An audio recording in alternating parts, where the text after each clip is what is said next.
মাননীয় হুমায়ুন কবিরের দুটি জায়গায় অত্যন্ত আপত্তিজনক, সাম্প্রদায়িক এবং সমাজ এবং রাজ্যের পক্ষে ক্ষতিকারক বক্তব্যের উপরে আমার সঙ্গে পরিষদীয় মন্ত্রী ডক্টর শঙ্কর ঘোষ যোগাযোগ করেছিলেন। আমি তাকে আশ্বস্ত করেছিলাম যে মাননীয় অধ্যক্ষ মহোদয় অনুমতি দিলে আমি এই সংক্রান্ত একটি স্টেটমেন্ট হাউসে রাখব। প্রথমত, মাননীয় হুমায়ুন কবির যে বক্তব্য রেখেছেন, এই বক্তব্য আপনাদের কাছে আমি পড়ে শোনাচ্ছি। 26/6/2026 afternoon, Humayun Kabir MLA Nowda AC, তিনি একটি উনার পার্টির মিটিং কাশীপুরে রেজিনগরে করেছেন।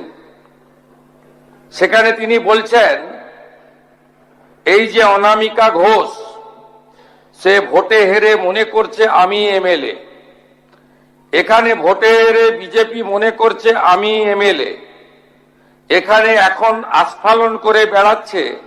তা আমি শুভেন্দু অধিকারীকে সেদিন বলেছি যে আপনি ভোটে জিতেছেন, আপনার দল জিতেছে, খুব ভালো কথা, কিন্তু মুর্শিদাবাদে আস্ফালনটা একটু কম করবেন। আমি যেদিন ময়দানে মুসলমানদের নিয়ে নেমে যাব না, সেদিন এমন ছাটা ভাগা মার শুরু করবে যে আপনাদের পতাকা বহন করার লোক থাকবে না। কেস এরকম, কেস আমাদের বহরমপুরে জেল খাটা আছে। 5000 লোককে আপনি বহরমপুর সেন্ট্রাল জেলের যা আয়তন, তাতে 4700 বা 4800-র বেশি লোক ধরে না। লাখে লাখে লোককে রাস্তায় নিয়ে নামাবো আর সাটা ভাঙা মার দেব আর জেলে যাব। কদিন জেলে আটকে রাখতে পারবেন, কত খাওয়াতে পারবেন দেখব। লিমিট যেদিন ক্রস হয়ে যায় না, মাথাটা যেদিন গরম হয়ে যায়, সেদিন আমি এসপি বুঝবো না, চিফ মিনিস্টারে বুঝবো না, আর কে কোথায় থাকলো আর কে কোথায় থাকলো না ওসব বুঝবো না। আমি নিজেই নেতৃত্ব দিয়ে দাঁড়াবো। এটা একটা ইনসিডেন্ট 1।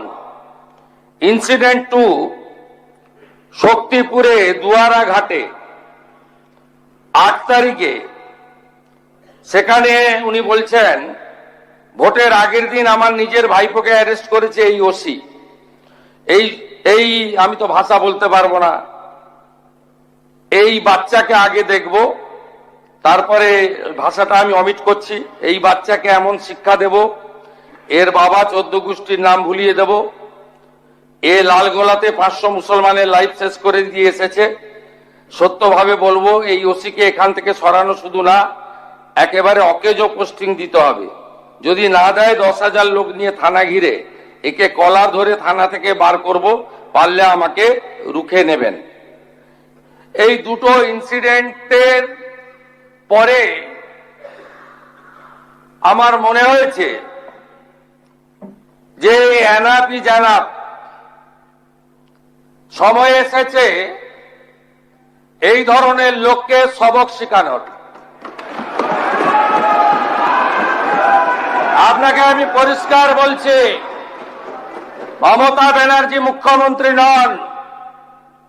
আপনি দুর্বল মুখ্যমন্ত্রী পেয়ে যা খুশি করেছেন, যা খুশি বলেছেন। আমি আপনাকে বলে গেলাম, আমরা